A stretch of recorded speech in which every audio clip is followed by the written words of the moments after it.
Greetings, ladies and gentlemen. Today is November 29th, and the D-backs have made a trade with the Seattle Mariners, and also we have a couple of signings to go over. Let's do it.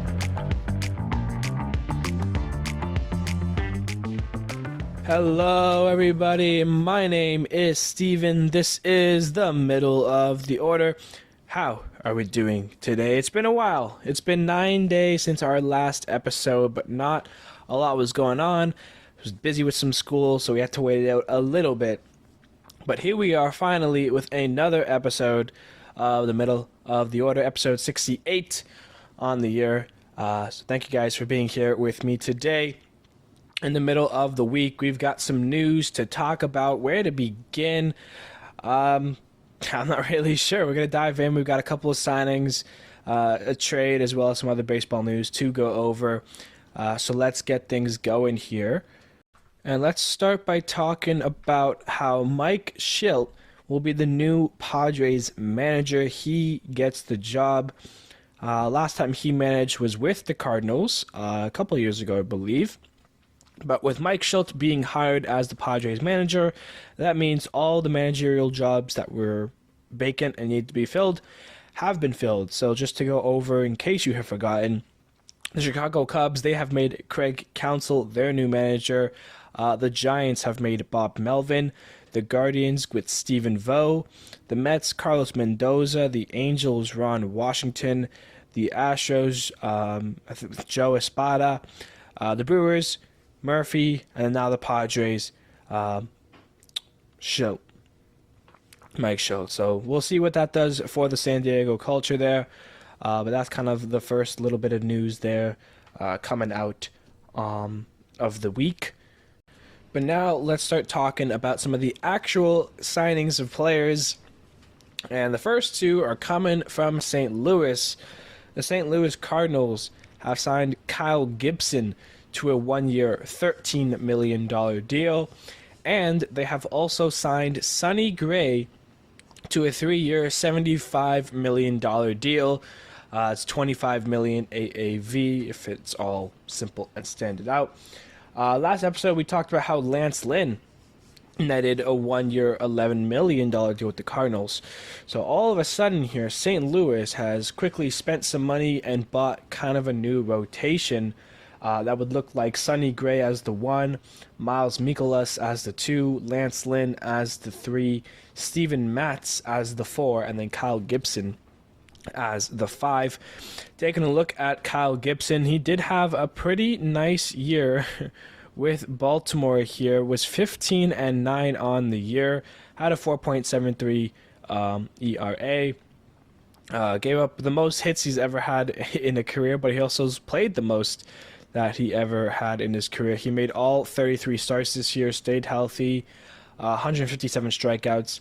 You know, he's a guy who's going to put in the work, you know, do his best. He was an all-star back in 2021 when he was with Texas for the first half and then was traded to Philly. So Kyle Gibson, we'll see how he ends up panning out. He's going to be entering his age 36 season, so he is up there in terms of age. But also is Sonny Gray. Of course, Sonny Gray has had quite the nicer career here. Sonny Gray's kind of like under the radar, made a really nice career for himself. In his 11-year MLB career, he's 98-85 with a 3.47 ERA. And if we're just talking about last year alone, he was an all-star, he was second in the AL Cy Young, and he was 18th in MVP, the first time he's ever had MVP votes. He finished 8-8 on the year with a 2.79 ERA. One of the best pitchers this year was Sonny Gray with the Twins, and he's going to be finding a new home on St. Louis. Of course, he's had years like this in the past. If we remember, he made his debut back in 2013 with Oakland. And 2015 was his first incredible year where he was an all-star and finished third in Cy Young voting. And then that takes us to 2019 when he was with Cincinnati, when it was his second All-Star, and he finished 7th in Cy Young voting. So the 3-time All-Star, all with different teams. He's gone from Oakland to New York to Cincinnati to Minnesota, now back to the NL Central with the Cardinals. Of course, his worst years came in those 2017, 2018 years when he was with New York. But yeah, he's a good pitcher. He's a great guy. He's entering his age 34 season, so he's going to be a Cardinal until 37, I believe. And yeah, good players regardless. The Cardinals have made some moves to make their rotation a lot better, which was a big struggle for them this year. Obviously, guys like Adam Wainwright contributed to high ERAs and not, and giving up a lot of runs. Obviously, Wainwright was an exception, it being his final year and everything. He's now retired. But St. Louis has bulked up their rotation immediately. And, they can still make moves with that and have pieces, but they've gotten Lynn, they've gotten Gray, they've gotten Gibson. And their rotation does look a lot better than it did, 2 weeks ago, if that, and more. So good for the Cardinals to actually be a team doing something, because it's been pretty quiet otherwise. But we do have some other things to go over. But good for the Cardinals, good for Sonny Gray getting that bag. I think he's worth $25 million, so good all around. This next move here is a little interesting. The Chicago White Sox have gone out and signed Paul DeJong on a 1 year, $1,750,000 deal, so nearly $2 million. And I find this one kind of interesting because they declined Tim Anderson's option. Right? Makes sense. He had a really poor 2023 that wasn't worth $14 million, which was the option. So they buy him out for $1 million, done with Tim Anderson. Now, why go and get Paul DeJong? Obviously, they're not going to be competing and everything, so I guess it doesn't really matter. I just find it really interesting because, like, you look at Tim Anderson's numbers. In 2020, he was 7th in MVP. He had a Silver Slugger. He had a really strong year. Yes, it was the COVID year, sure. After that, 2021, he's an All-Star. The year after that, another All-Star. So after back-to-back All-Star appearances, but of course he was hitting. Both those years, his averages was above 300. His OPS 734, 806. This year, his OPS 582. His batting average, he turned it down a little bit towards the end at 245, but still, he was an out. He struck out 122 times. He only had 1 home run, 121 hits in 524 plate appearances. It was not a good year for Tim Anderson. You know how to worse year? Paul DeJong, not only was he bad for one team, he was bad on 3 teams. Of course, he was with St. Louis at the start of the year. It's where he's always been in his, 7-year career, essentially. He made his debut in 2017, where he finished 2nd in the Rookie of the Year. But he started with the St. Louis, and, he was batting .233, 13 home runs. He was playing all right in St. Louis. Blue Jays make the trade for him at the trade deadline when Bo Bichette got hurt. He comes over to Toronto, and in 44 at-bats, he gets 3 hits in 13 games there. That's a batting average of .068. So 6% of the time, he was getting hits in Toronto, and it's not even like it was anything crazy because there was no doubles, no triples, and no home runs. So just 3 singles. He had an RBI and a run. Blue Jays cut him. Giants pick him up, and he does a little bit better there. He has 9 hits with San Francisco, 2 of which are doubles and a home run for 5 RBIs. But still, he finished at 184, 180, and 466 on base percentage. On base plus slugging, excuse me. So on the year, he finished with a batting average of 207 and an OPS of 612. So the OPS 20 points higher than Tim Anderson's, but the batting average. Obviously, yeah, I'm not saying either of these players are worth $14 million. I just find it interesting that the White Sox went out and went to go get Paul DeJong here. So that's the move that the White Sox make. That's what they think is going to help out in the end. I'll tell you right now, it won't. But, at least they're doing something and they're not just dead in the water. Okay, now moving on. The Detroit Tigers are signing Kenta Maeda to a 2-year, $24 million deal. That's $12 million each year, AAV-wise. So Minnesota is losing their arms. First, Sonny Gray to St. Louis, and now Kenta Maeda to the Tigers. Obviously, in 2022, he was hurt. He did not play. But last year, he came back for his age 35 season, and he wasn't bad. He was 6-8 on the year with a 4.23 ERA and 100 innings pitched realistically. Played in 21 games that he pitched for the Twins, and he had a pretty nice year. And obviously, he's had an okay career throughout it. Most of his success coming with the Dodgers. This is going to be his third team, Detroit is. He spent 4 years with the Dodgers, made his debut in the Major League Baseball Association in 2016 when he was the Rookie of the Year, third place in Rookie of the Year. And then he was second in Cy Young during the COVID season in 2020 with the Twins. That was his first season with the Twins and his best season with the Twins, because since then it's been mid-4s ERAs for Kenta. But he's a guy who will go out there and he will do his best and he'll give you everything he has. It's a good pickup for the Tigers, whose starting pitching core is kind of littered with young guys like Tarek Skubal, Casey Mize. You know, a lot of their pitchers and obviously a lot of their players in general are younger side players. And now with Miguel Cabrera being retired, they need kind of a veteran guy or a couple like voice guys. And Kenta Maeda can definitely be that for your starting pitchers at least, and maybe your pitchers in general. I think it helps out Detroit, who right now is an up-and-coming team. We saw how poor the AL Central was this year. You know, teams like the Royals, you know, they're going to be rebuilding for another year or two. And then you look around, I mean, the Guardians and the Twins are kind of like your big competition because the White Sox aren't doing anything. So when you think of those two, I mean, the Guardians have a lot of good pitching, but their offense is where they need to work on. And for the Twins, I mean, Sonny Gray just got picked up. Now you're picking up Kenta Maeda from them. I mean, they're going to need to replace those starters as well as try to beef up that, you know, offense, because it really hasn't been, ever since kind of the Bomba squad disbanded 2019, 2020 areas, Minnesota hasn't really had that kind of knockout punch offense. You know, if they have Byron Buxton for a healthy season, guys like Royce Lewis, Max Kepler, Carlos Correa, all those guys are offensive players, but they need to play up to that level. Detroit with their young guys, I mean, they can definitely come to play next year if they continue to push the right buttons and make the right moves.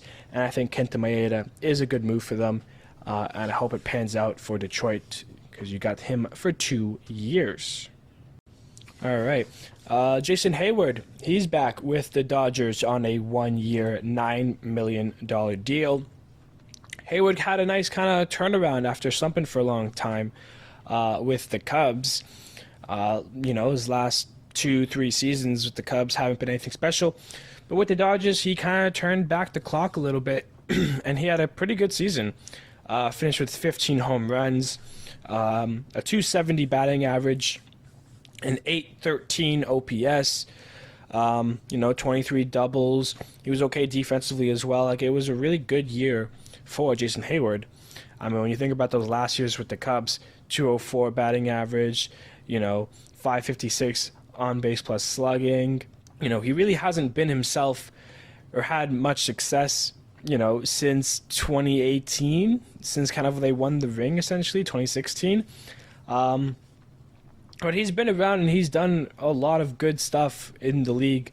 You know, he's going to be 34 this year, which is kind of crazy because I thought he was much older. He made his debut in 2010 at age 20 with Atlanta, had a year in St. Louis, and then has been with the Cubs on a big deal since, until last year where he signed with the Dodgers, and now he's re-signing back with the Dodgers. He's won, you know, a couple Gold Gloves, but he hasn't done anything since 2017. He's only been an All-Star once, and that was in his first year in 2010. But we'll have to see what ends up happening with Hayward. I'm sure he's going to have another nice season. Obviously, the age is starting to affect him, but last year he showed that he still has a little bit left in the tank still. So we'll see what kind of magic the Dodgers can tap into for the 2024 season. Alrighty, that brings us kind of to the last bit of big news. I saved this one for last because I do have a lot to say on this matter. The Seattle Mariners have traded Eugenio Suarez to the Arizona Diamondbacks in exchange for Sebi Zavala and Carlos Vargas. And I don't even know where to begin with this. Let's talk about Suarez for a second here. First, Suarez is a strikeout guy. He led the league in strikeouts with 214. The Mariners as a whole, in the top 8 guys with, strikeouts, they had 3 of them, being Suarez, who is just traded, Teoscar Hernandez, who won't be re-signing, and then Julio Rodriguez. So if their move here and their idea here is to try to stray away from the strikeouts, then fine. You can understand it a little bit. But other than that, I mean, this is a guy, a third baseman, who plays it decently well, and he hits bombs. He had 22 home runs this year, which for him is kind of a down month considering the last 2 years he finished with 31. Outside of the COVID year, I mean, 2019 he had 49, 2018 34, 2017 26. This was his lowest home run year since 2016, which was his 3rd year with the Reds. His 2nd year with the Reds. But he's a guy, he played all 162 games for the Mariners. Like, he's a guy that will go out there, finish with a 232 batting average, a 714 OPS. I mean, for what he is a pretty good third baseman. And Arizona, I love the move for them. That kind of fixes up or shores up that infield there. Christian Walker at first, Ketel Marte second, Geraldo Perdomo, and then now Eugenio Suarez. We'll see what happens with Perdomo, though, with Jordan Lawler probably getting a lot of call-up attention this year. If you look at Suarez's contract, this is technically his last year. He's making $11 million with this year. The Arizona Diamondbacks do have a club option now for him for the 2025 season if they're so interested, with $15 million. So it's either a one-and-done year with Arizona here before he hits back to free agency, or Arizona will pick up the club option for $15 million. So we'll see how well he plays this year to see if he's deserving of said club option or if he will just hit free agency after the year. Looking at the 2 guys the Mariners got back, a backup catcher and a young arm. Sebi Zavala, he had a couple moments with the White Sox, bearing on, 2021, 2022, he was doing okay. 2022 specifically, he had a 270 batting average, a 729 OPS, and this was in 61 games. So still a small sample size, but for a backup catcher, that's pretty good. Last year with Arizona, or last year in general, because he was with the White Sox at the beginning of the year before getting traded. If we look at his year as a whole, he finished with a 171 batting average, a 545 OPS, 7 home runs, 30 hits. So that's just kind of how it goes. With the White Sox, he had 25 hits and all 7 of those home runs. When he moved over to Arizona, he only played in 7 games, but he went 5 for 14 with a double, 2 RBIs, so a small sample size, but it was a 357 batting average and 899 OPS.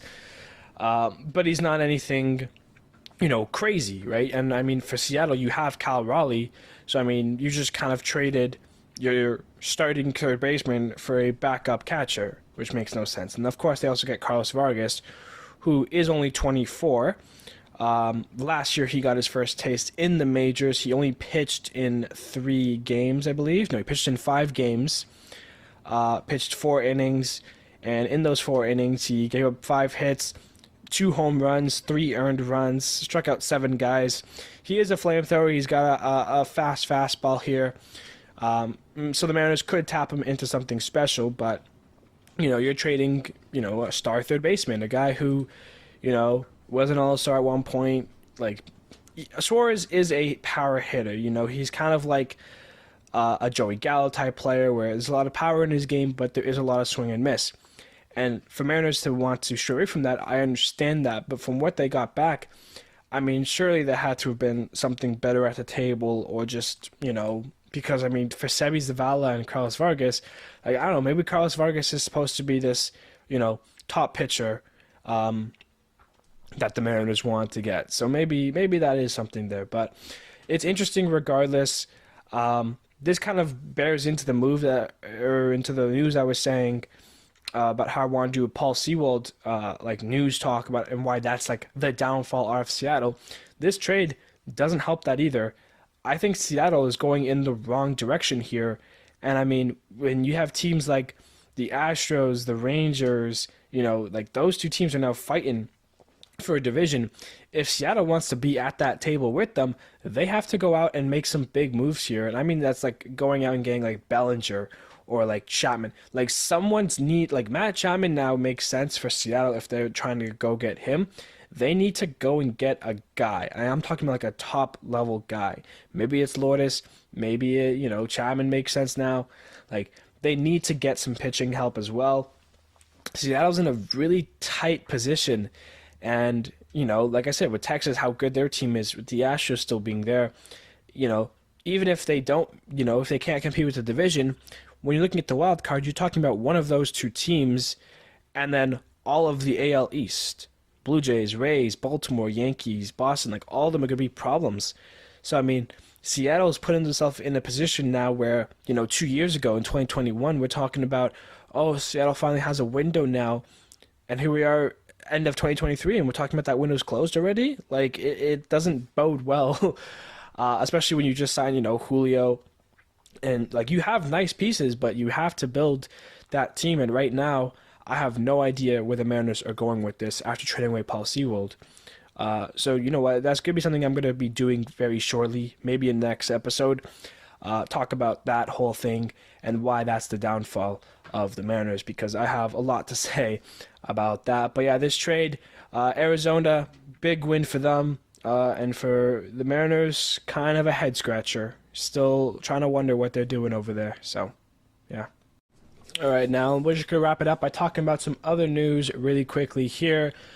Starting off, Liam Hendriks and Cody Bellinger have won your AL and NL Comeback Player of the Year awards. Obviously, Bellinger, based on how his season turned around, his career essentially turned around, and then for Liam Hendriks, obviously beating cancer. Of course, he did get injured again and missed a lot of the year, but he did come back, did play in at least one game, and the return from cancer obviously is incredible. So, congrats to both those players there. Moving on now, Shota Umanga, I hope I pronounced that right, from the NPBO. He's also been posted, joining Yoshinobu Yamamoto. I pulled up his numbers here. In 2023, he played with two teams. He played 159 innings, 47 ERA, earned runs. That's an ERA of 2.66, and he was 7-5 this year. So those are some numbers I could find really quickly on him. He is another good pitcher, lefty from the NBBO. Obviously not as good as Yamamoto, but he will make another team very happy. So he is posted. There was still one other guy from the KBO, Lee, the center fielder, I believe, the outfielder. He still hasn't been posted yet, I believe, but I think that move is supposed to come early December, if I'm correct about that. So we'll wait and see on that there. And then, yeah, I want to give a special shout out to the Baseball United League. I'm not sure if you guys have seen that at all on Instagram or anything. It was a league that was started. They did like a little all-star showcase recently, and that was actually a lot of fun to watch. Bartolo Colon got to be pitching at age 50 and check out some batters. You saw guys like Didi Gregorius, Robinson Cano, Anton Simmons, so some past MLB players are playing in that. Pablo Sandoval hit a 6-run home run. They have a Moneyball feature where if you hit a home run on that ball, it doubles the runs. So a 3-run home run turned into a 6-run home run for Pablo Sandoval. So yeah, I think it's a really cool league. I would check it out if you're interested. There's 4 teams, each kind of drafted differently and built up differently, all from players around the world, whether it be from major league players, AAA players, AA, the MPB, the KBO. Yeah, just really exciting baseball to watch there, so definitely check it out now. And that was it for me here. I'm taking a look now. It looks like Mark Feinsand on Twitter has announced that the Reds have signed a 2-year deal with Emilio Pagan, a relief pitcher from Minnesota, pending physical. So we'll take a look at that a little bit more next episode, I guess, because there's no financials yet, nothing, it's very early. But it looks like Emilio Pagan will be heading to Cincinnati for the 2024 season. So a little bit of a tease there for the next episode. We'll talk about that briefly in the next episode. But thank you, everybody, so much for listening to the episode today. Sorry it took so long. If you were expecting one, Monday, let's say. Right now, there's no intention of me doing one Friday, but one might come out Friday. If not, most likely Monday will be episode 69. But that will wrap it up. Thank you, everybody, so much, and I will see you most likely on Monday.